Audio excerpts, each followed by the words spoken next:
Welcome to another episode of Understand Nation, the channel is dedicated to helping you discover new songs, groups, and artists to love. Whether you just got to K-pop today or you've been into K-pop for the past 20 years, hopefully we'll help you discover something new. I'm Jinhyuk, I'm one of your hosts, and we also got Nick and Aura. Say hi, guys. Hey. Hola.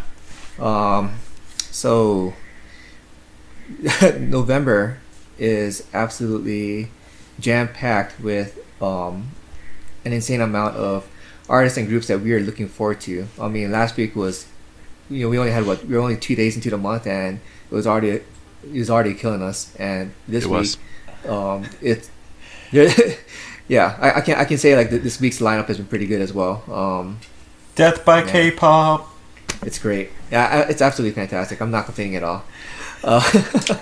So, with that, man, let's just get with the first topic.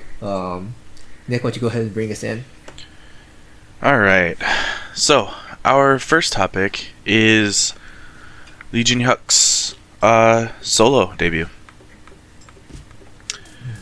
As if you've been following your channel for a long time, you'll know that we're all very excited about this. It is especially true because we've all followed Produce X 101, right? And if you guys remember, we all cried over Produce X 101. We cried a lot. We cried a lot. Ugly crying so much. So as that goes, Lee Jinhyuk came out with his solo debut on November 4th, and currently it has about 500,000 views. It needs more. It does. So, with that being said, I want to throw it to Jihyun first. All right, so with Jinhyuk, he's definitely shown that he can stand on his own as a soloist with this song and his previous project release. So I thought it was interesting too that they used some effects with the autotune, especially to kind of help break up his vocals, right? So that it seems like there's what's it called, like, so just like how with groups, right? They have different vocal styles between the different performers to kind of break the sound of the vocals, and they did that with this song. So it really did help. Keep the song feel fresh from start to finish. The video production, it's not like a big budget production, but I thought it was still well put together. They did invest a lot into backup dancers, and that did help keep the music video feeling very dynamic. They didn't use a whole lot of sets. I'm reaching too far into Aura's territory here, but I thought the overall packaging was very well done. Yeah, I can't really think of a whole lot to complain about, you know. So, what do you think, Aura? So, I mean, okay. It took me a little while to start liking it. Really? But it took me 30 seconds, okay? That's 30 seconds too long, dude. Whatever. Yeah, it is. Yeah. Nick, the only reason why it for you is because he was one of your choices, okay? I don't know what you're talking about. But literally, by the end of the song, I literally went, I like that. And then I was like, oh, dang it, I made a pun.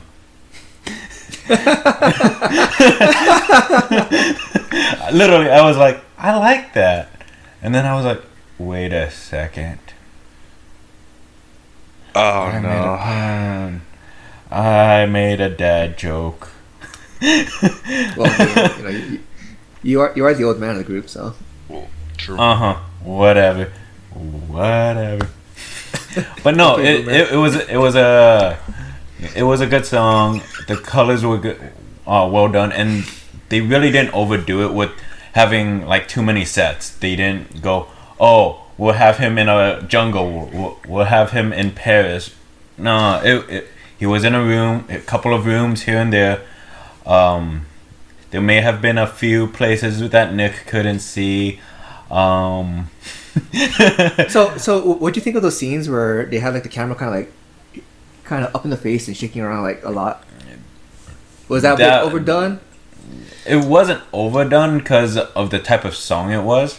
Right, and especially for that type of where they were at in the song and in that scene. I think they could have just scaled back a little bit with the shaky effect, like just make it not rock like like that much, more like rock a little bit less. Yeah. I'm going to be. This is a little nitpicky part, but there were a few instances where he was off center by like maybe a centimeter or two. But that's being nitpicky. Yeah. Cause, yeah. I know what you're talking about. Yeah, he was off center, and since it's a solo song, and even though he should be centered throughout basically the entire music video, unless it's meant to show him in like on different sides, but he was just slightly off center. Oh, and so you also remind me too. You know that scene where he's wearing, like the black and the red outfit. Yeah. Does that not feel like that was them saying, X1, look what you missed out on? I do. That's the same style of outfits that they were wearing in on the Leap, right? Yeah. Yeah. I mean, don't get us wrong. We've seen that his relationship with X1 is still, with the members of X1, is still really good. Oh yeah, yeah. Oh yeah, but still, one of his you got to throw those jabs in there, One of his group mates is still in the group, so exactly as far as that goes. But yeah, I mean, we poke jabs at each other all the time. Heck, you guys just called me old, so you got to put in those jabs somewhere. Yep.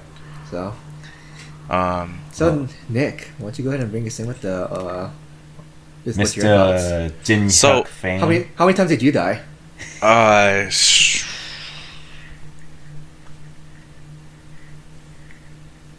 12.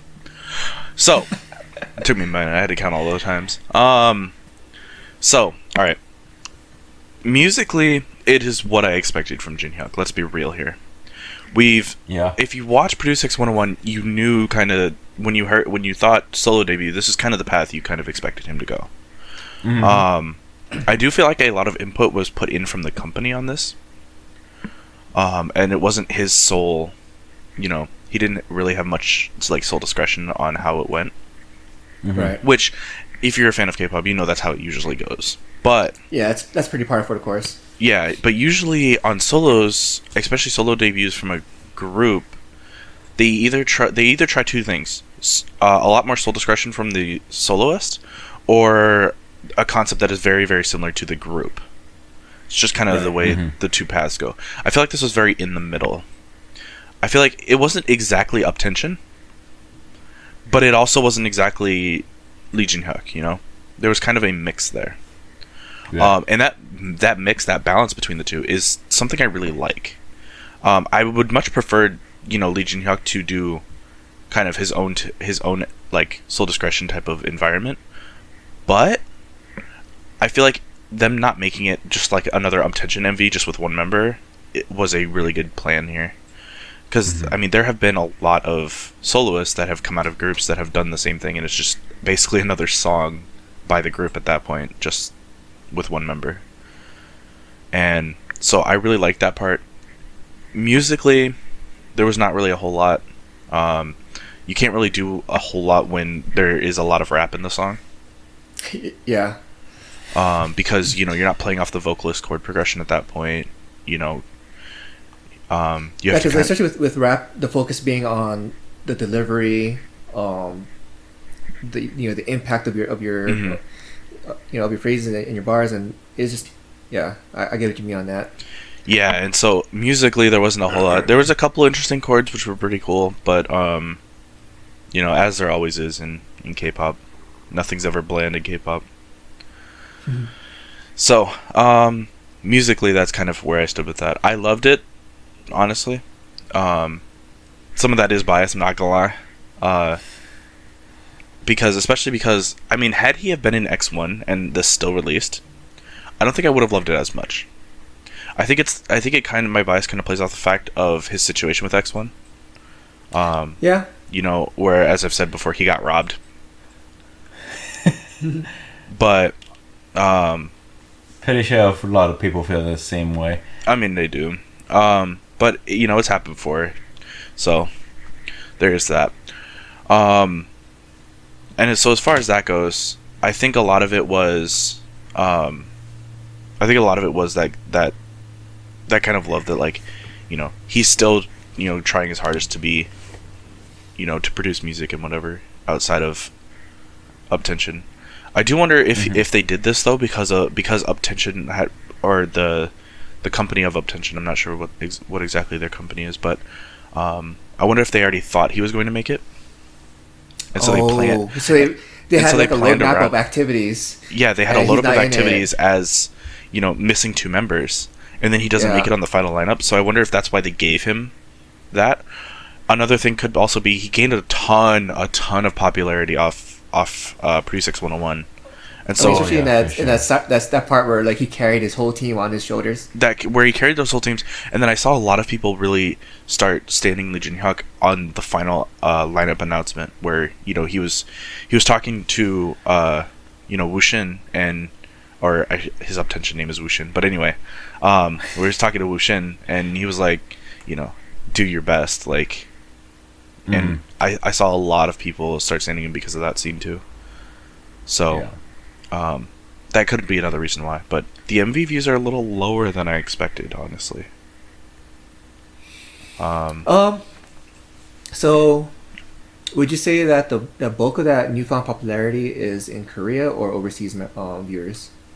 Where I saw people talking about, like, oh, they're starting to stand him, was a lot of Korean viewership, you know, because it was a lot of translated comments essentially, and obviously, translated comments never come out well, but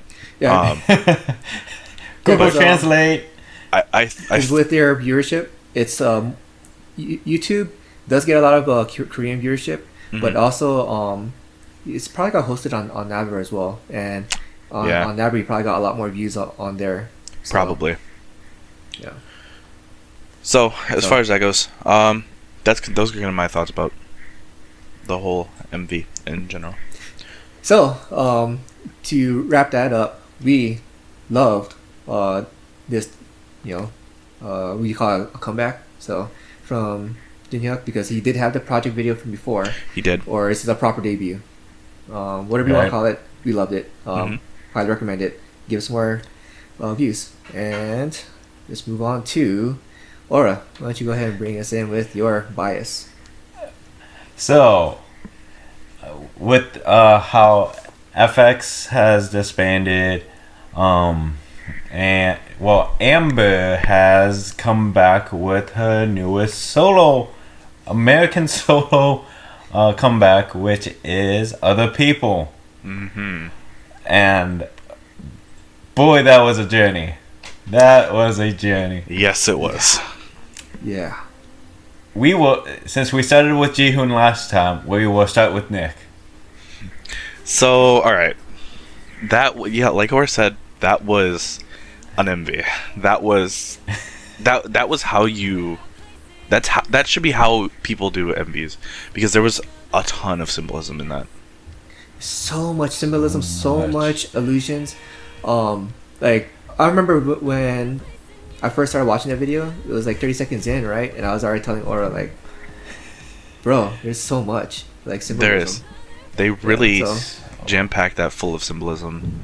I could talk weeks about the symbolism, but I won't. Thanks. I won't. So, as far as that goes, you know, the MV was also super nice to watch, you know, because it didn't focus on background colors, it didn't focus on stuff like that. So for the colorblind community, it's great. Going into the music, I'm trying to figure out a way to say this. It's very musically bland. there's not a whole lot of layers. There's not a whole lot of outstanding chord progressions. It's pretty, for lack of a better term, westernized. Yeah. Which makes sense when you consider who Amber is, right? Yeah. I could see that, and I think that was something I also remarked about as well, because like the music itself was very subdued. Mm-hmm. It had a minimalist presence, I would say. Mm-hmm. But I think that's Yeah. because the focus was like less on the music, or less on the on her singing, and more so on the message. Mm-hmm. On the Yes, actual it lyrics. it very much felt like a story than anything else. So I And felt I do like agree. that's probably where the focus was at. So I do agree. What's you got? There were a couple of, like, little interesting tidbits, but nothing that was really like standoutish that I really should like talk about. To keep myself from going into a dissertation about it. So, as far as that goes, musically, I think I went in expecting a little bit more variety, a bit, I guess, in the chords and in the kind of how I expected them to relay the message, because music relays messages very well. Yes. And even if you have, like, for example, even if you have this music video, but if you have a singular chord progressing throughout the entire, like, MV, it's just going to be bland, it's going to be boring. Right. And so, I definitely think they could have done a few things to spice it up, which would have made it a little better to listen to. But then again, like you said, I don't think most people are listening to the song. They're more watching the story, Right. So, all right. With that, since I kind of delved into talking about the music video a little bit, I'm gonna throw it over to Aura. Alright. Well, so I mean, yeah, we talked about the story. Like I really enjoyed it. And then she did definitely bring a lot of her friends, like Emily Gould, Mike Bow. For those who don't know who Mike Bow is, he was that shirtless guy in the MV. Easiest way to put it. And a lot of her other friends too. So if you've seen her YouTube, you've seen like JK Films, you've seen any of the other people that she had on that MV, she's pretty close. She's pretty close to a lot of those people, and seeing her friends actually like work together with her was actually really cool. Mm-hmm. We have to mention this eventually. That kissing scene. I knew you were going there. Yeah. We have to mention that, okay? Like everybody went wild about it. Ailey, Eric Nam, like tweeting back and forth about it. It was hilarious. What was it? Eric said it's time to take Amber to church or whatever. In typical Eric Dom fashion. Yeah. Yeah. Ailey was like, "You got cooties." Yeah. Heck, even Amber's sister commented on it, like saying that it's not okay to show their parents or whatever.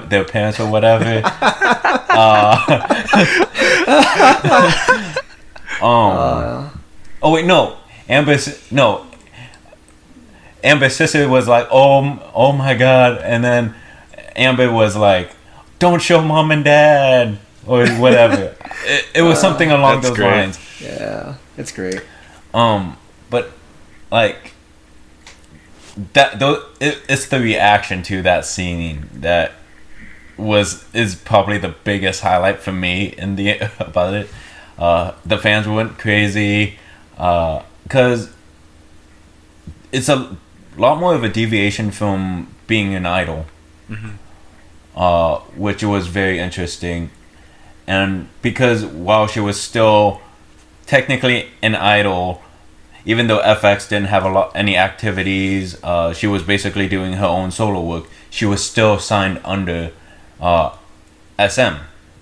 But now that she isn't, she can do MVs that are more risque, more provocative. Because musically wise, it is moving towards more of her vocals instead of her rapping. Like for her other like English solo work, and which is really awesome. But you also notice that she also, Jihyun and I talked about this. She started doing more feminine movements in her dances.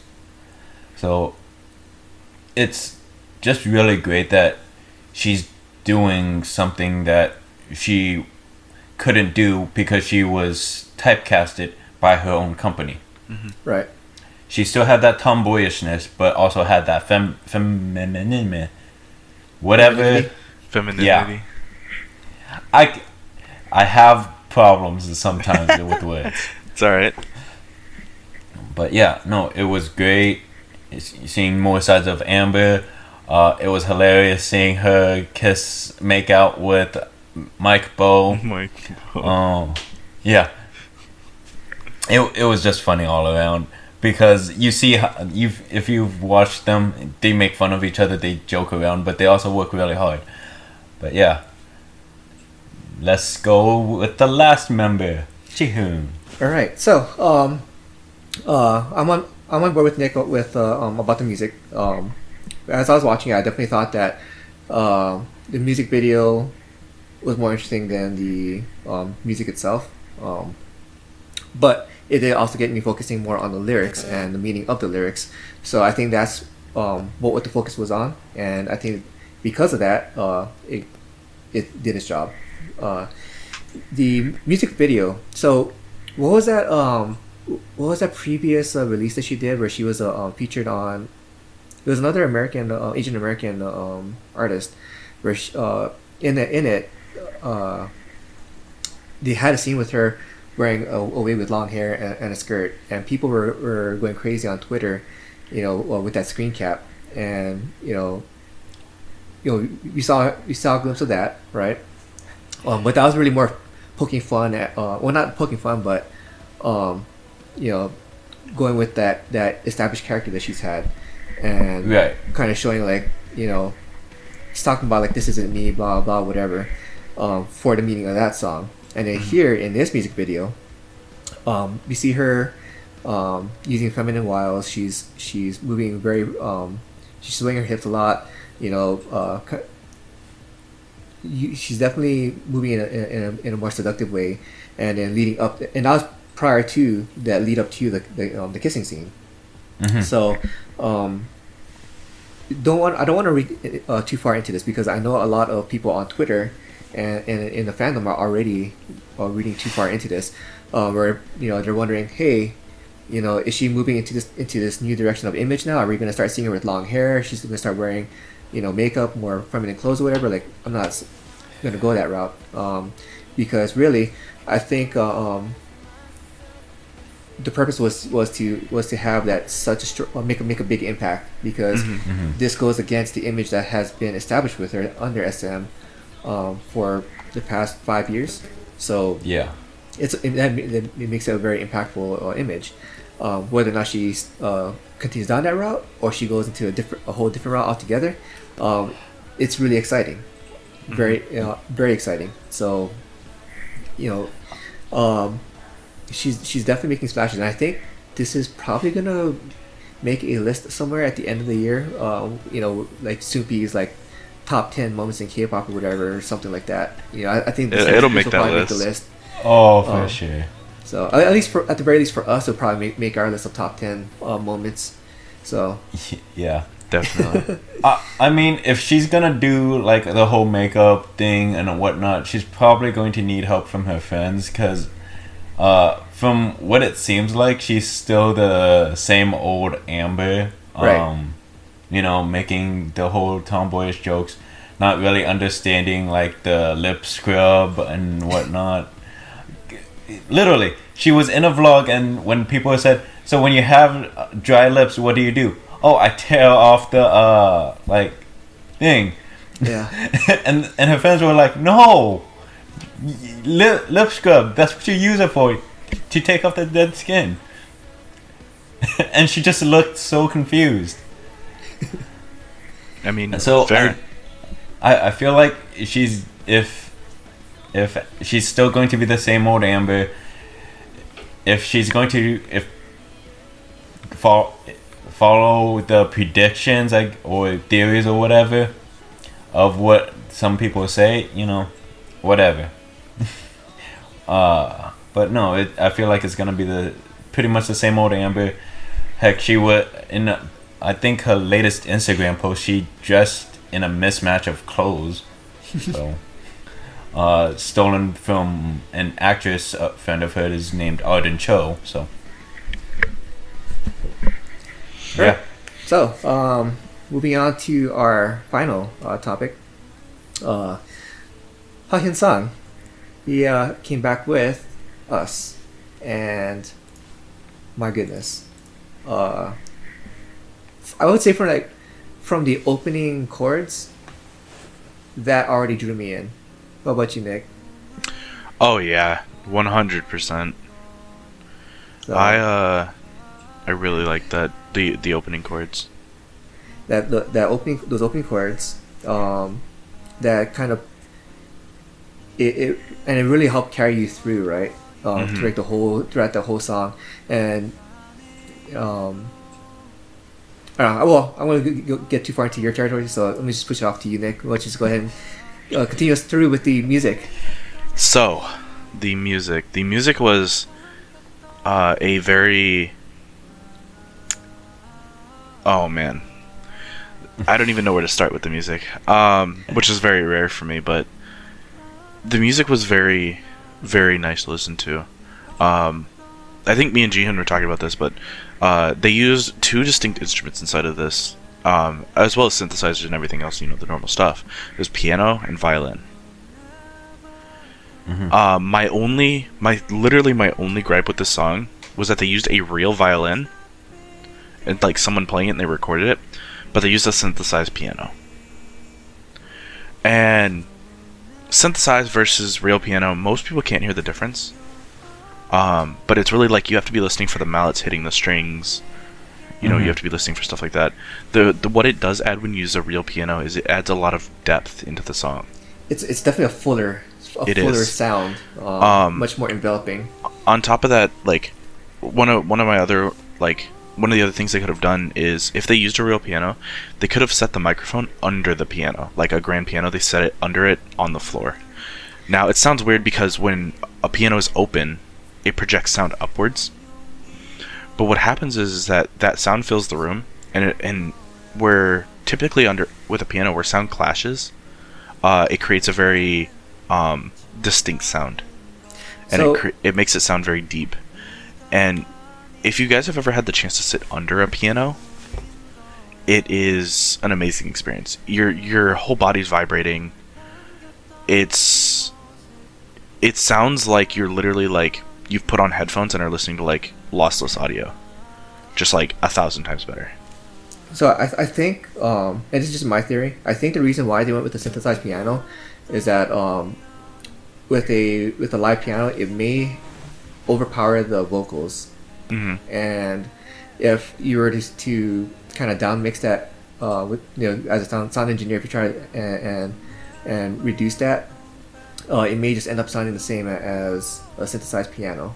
So I think that might have been some of the problems that they may have encountered, and that might be the reason why they went with the synth piano versus a live piano. Potentially. I would really want to hear an acoustic recording of this. Same. Like, or something along those lines. I'd also really like to hear just the instrumental for this. Because I feel like if it was just instrumental, you could definitely want to use a live piano for that. I think potentially that is the play. I think that's why they used a live violin, is because when the violin was in, he wasn't singing. He wasn't singing. The outro. Yeah. Right. And that could be potentially true. It kind of threw me off because I was expecting a synthesized violin. And going from synth to live is really easy. Going from live to synth is really hard. And so it was good that they used a synth or a live violin and a synth piano, but I think if they made it synthesized all the way, it would have made for a much cleaner transition. Mm-hmm. But all things are to be improved upon. As far as his vocals are amazing. My goodness. And they played very well with Yes. the instruments going on in the background. He did such a great job with conveying the emotion of regret into his singing. So did he do we know if he did? Okay, so he did pretty much everything for this. Did he? He wrote the lyrics, he composed it, and he arranged it with help of another person arranging. He did not mix. Obviously, he didn't mix, record, or master. Right. Wow.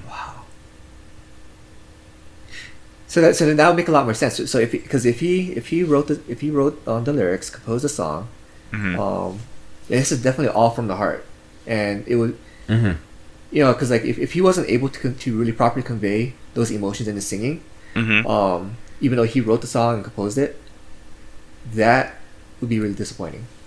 Okay, so I actually, he actually put it in the description of the video. Everything we hear in there is a reel. However, the piano has been, he didn't say this specifically, but the piano has been overly synthesized on purpose. Okay. So Yeah. everything in the reel, and the bass is also real. Yeah, because I was gonna say, because so I was listening to it on my speaker setup, and it did sound like a full piano. Just you couldn't hear the mallets hitting the strings, right? So yeah, they basically have put, if I had to guess, they put probably three synthesizers on top of the piano to make it sound like a synthesized piano. Yeah. Which is okay. It does take a lot of the piano aspects out of it. Because they were still able to capture a lot of the reverb in the piano body, but yeah, I think the reason why they did that was so it wasn't overpowering his vocals. I think that was honestly the play. Yeah. So. Also, he played the piano for it. Oh, nice. Oh man! So imagine watching this live, with him singing on stage and playing the piano. Man. Oh man. So yeah, that I could go on for hours about the song, but I'm going to. At this point, kick it over to just somebody. skip me, because like I've already said everything I need to say with Nick on this. So. And it goes to Aura. And it goes to Aura. Great. So, I mean, I don't have much to say. It was good. I liked it. What about the animation that was going to the song, though? There's a lot of symbolism there. There was. But it also reminded me a lot of Kim Jong-kook when he sang with Kangeri. Like, for me, when I was watching it, I was like, oh, this actually reminds me a lot of Kim Jong-kook, Kangeri's Come Back to Me, that song. So I was like, so for me, I didn't get the same feel because I watched it in a way where I was like, okay, I recognize a lot of the same messages, a lot of the same like feel of the video. Like, even though it was very much done differently, in my head I was like, okay, I feel a little bit of IU with that from the song that Nick and I talked about last week. Loveful. Where, you know, it used actual instruments, but then the feel was very much Kim Jong-kook like. So I was like, okay, I see where this song is coming from. I like it. I don't have anything bad to say about it. I mean, do you think it properly conveys the message of regret and not being able to get back together? You know, that longing for wanting to go back to when we were us. You know. Yeah, but again, like, it's also a song that is basically at a point where, like, singing for someone that is at that point in their life, you know. Mm-hmm. So I didn't find it relatable because, again, I'm not at that point in my life. You know, I don't even know what point in my life I'm in right now. I just know I'm not there. But it's a good song. I don't find it relatable right now. But for people who can relate to it, for people who really enjoy this kind of song, or who really does enjoy like Kim Jong-kook's ballad music, it's a really beautiful song. Mm-hmm. It's really well done. The way the video conveys the message is really good. Mm-hmm. It doesn't show Hyun Sang's face or anything like that, but I think it does the job well with what it had. Mm-hmm. Yeah, because I think I really like the idea that they went with abstract animation, because it really allowed you to focus in on the song itself, the music, the lyrics especially. Mm-hmm. It definitely and the emotion. It was definitely used very well to tell the story. Yes. I also, something that really stood out to me inside of the video was the string. Yeah, the string coming from the heart, and Well, even bringing it back to when they're together. It went deeper than that. The string they showed the string connected to the birds, the butterfly. Yeah, the string connected to the birds, the butterfly. The hands on the clock, and it showed that everything it tries to tell you that there are two things that are always meant to be together. And it really confirms that with the hands on the clock. There's always two hands on the clock. And those two are always... Yeah, and they eventually join together. And that was really, like, a really impactful part of that video, is because... Also, I mean, you see it, like, it's connected to his heart. You know, stuff like that. And it shows, like, when they come together to embrace each other. Mm-hmm. So... Yeah, there's definitely a lot of symbolism throughout the whole video. Pretty much what we've just completely talked about is symbolism and the storytelling. Yep. So, there is an instrumental. There is an instrumental version? On the track list, there's an instrumental. Oh man. Yeah. So for this one, I definitely want to get the physical album, because. You know, with the physical album, you can get the full quality sound, and a song like this definitely deserves to be listened to in full quality. For me, I'd rather get those big discs. Records? Yeah. Actual LPs? Yes. Yeah. Because those have such better quality if you have the right equipment. So that's debatable. I mean, that's more on taste, because some people like the warmer sound of a tube amp. And so I'm not trying to get too deep into audio technology, but so I actually think this is a digital single. Damn. Because because Stone Music said, you know, it's available on iTunes and Apple Music, and so I looked it up and I can't find a retailer that's selling the album. So I think it's digital single. Yeah, heartbreak. So, all right. Well, I mean, I just have to make do with that. So. We have time for a short discussion piece. Let's talk a little bit about groups and soloists that we want to see a comeback from, who either have not had a comeback at all this year, or have gone a long time since their last comeback. Like they had one February of this year and still nothing so far. So I'll lead off with Luna. Luna's last comeback was in February with Butterfly, and we haven't have they even announced their next comeback yet? I haven't heard anything yet. I don't think so. So in the meantime, we've seen Bandit debut, come back, and then come back again. So, after they released the Butterfly. So Luna's one.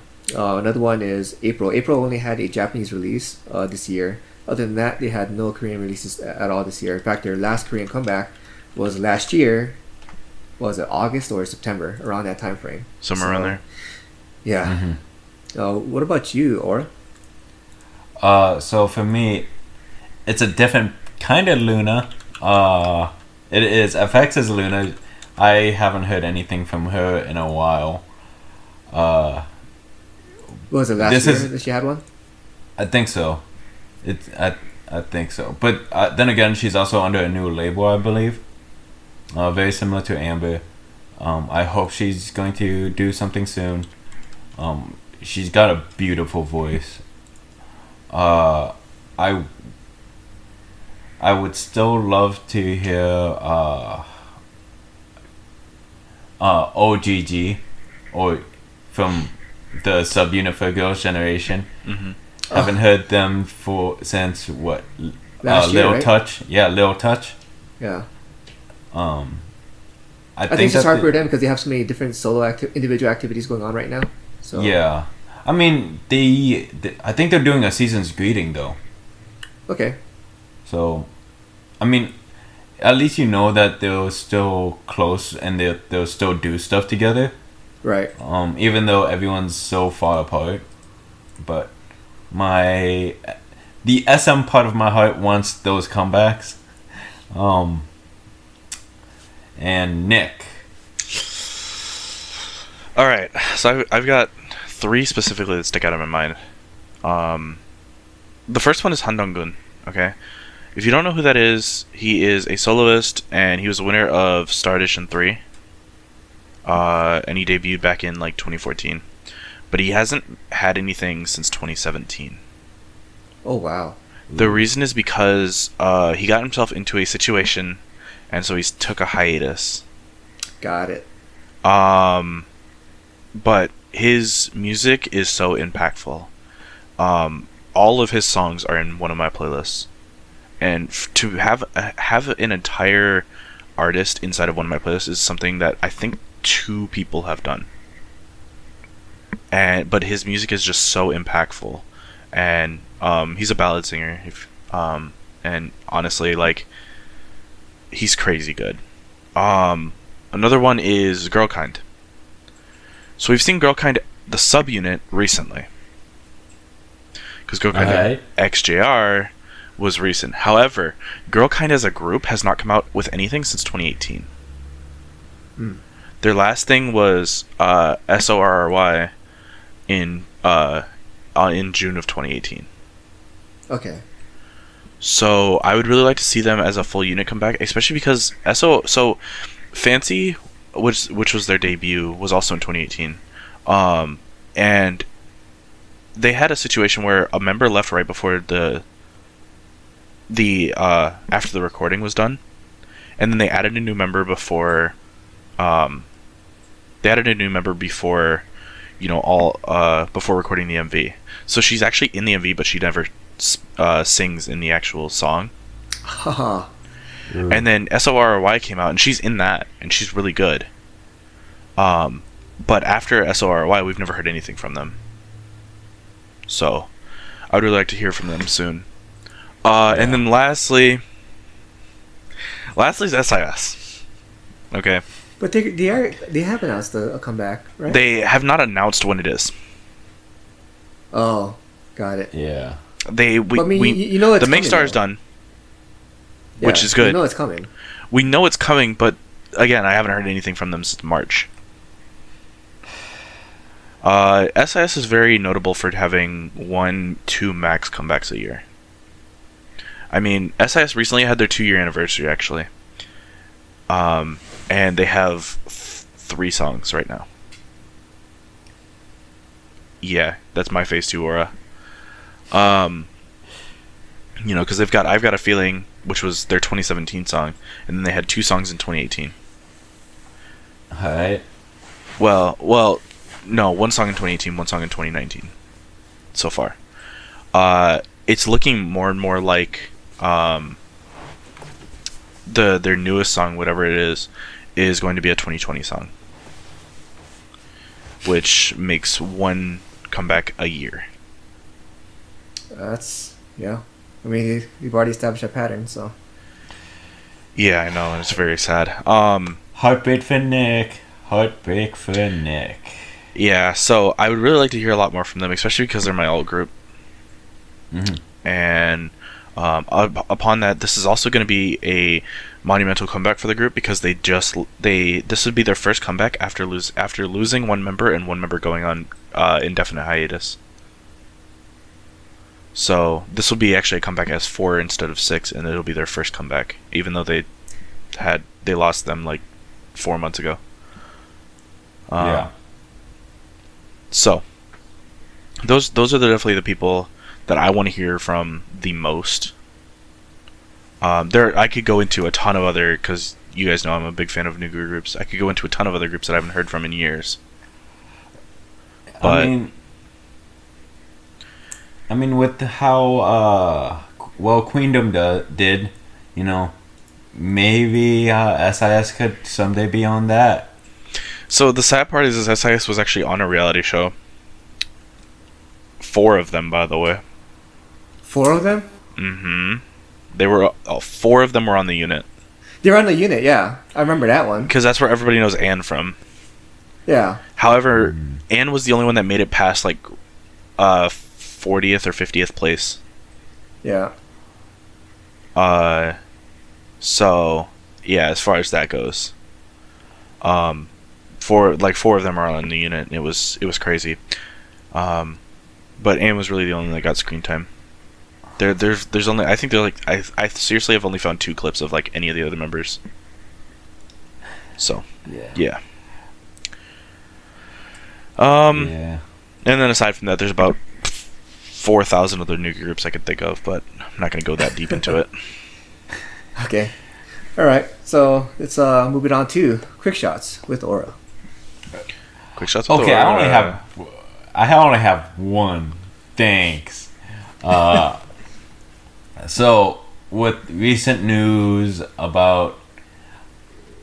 This is sad news, okay? So, everybody who's watching, be a little bit prepared. With recent news about, like, the produce series with the latest 2 seasons, IZ*ONE has made a delay to their comeback. Originally, they were supposed to have a comeback on the, I believe, 11th of this month. 11th or 12th, I don't remember exactly.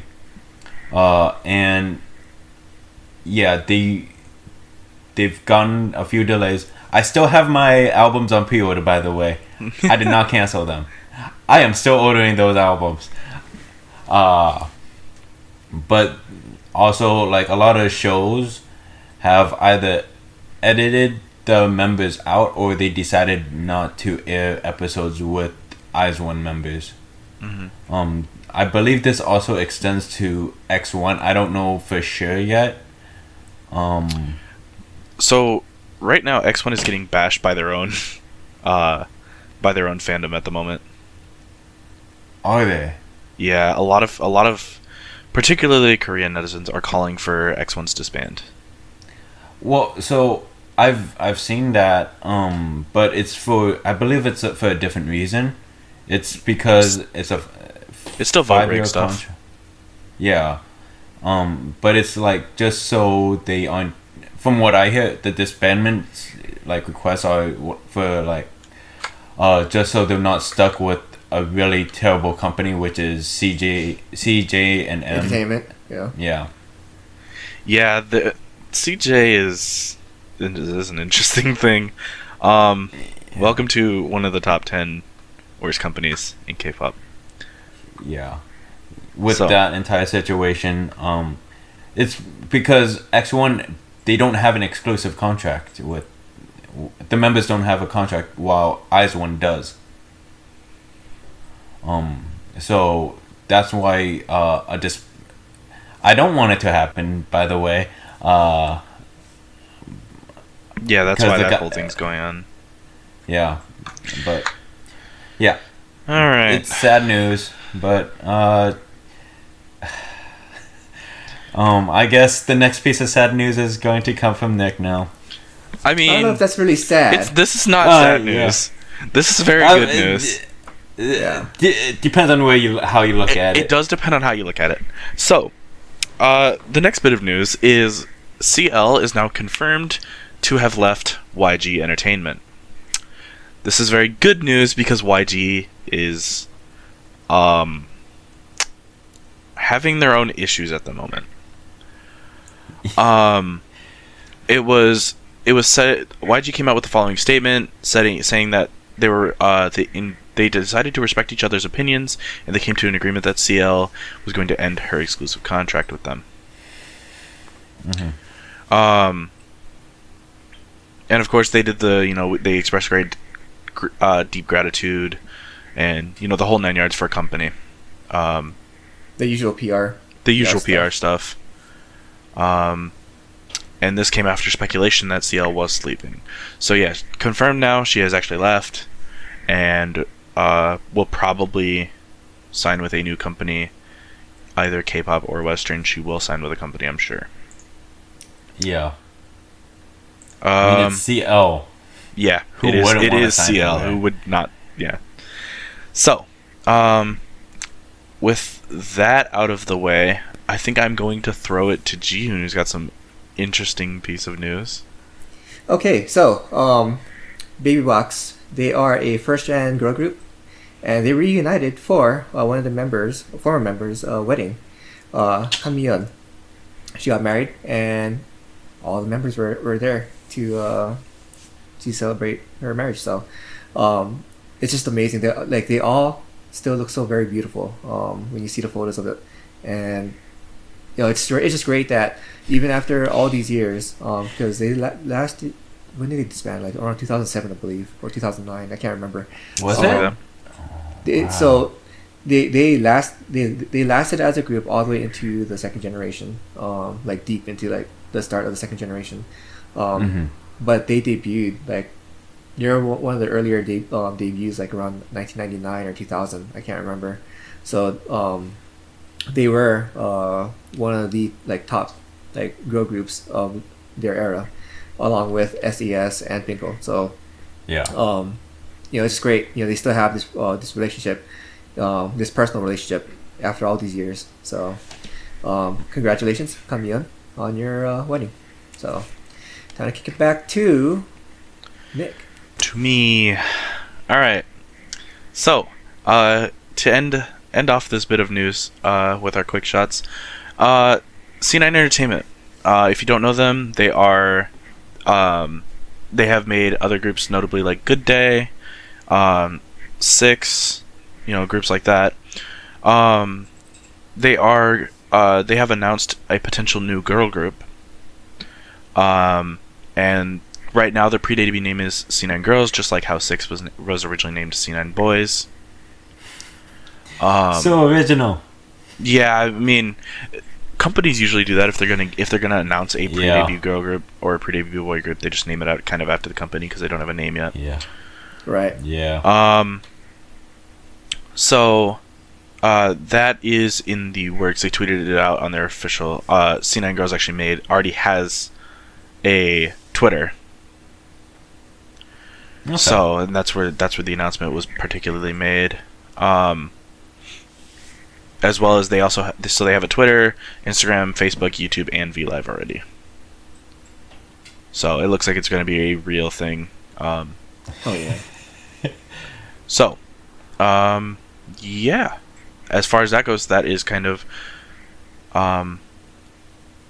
interesting to see from C9, especially because Six just made their debut this year, so they're really shelling them out. Hope to see a lot from them soon. I'm sure, regardless what level of popularity the group is, we will definitely probably cover them. Hopefully. So, yeah, that is my bit of news. Cool. Well, we're looking forward to seeing what the rest of November has to offer, because the rest of the lineup is still it's packed. pretty strong. It's packed.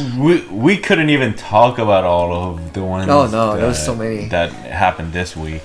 Oh yeah, like we wanted to talk about like Bandit, Hyuna, like there was just so much. So Yeah. That being said, join us next week for our next episode, we'll probably be dead again, right? Many times over. I don't know. I lost track at this point. So, like, comment, subscribe, and we'll see you next time. Peace. Bye.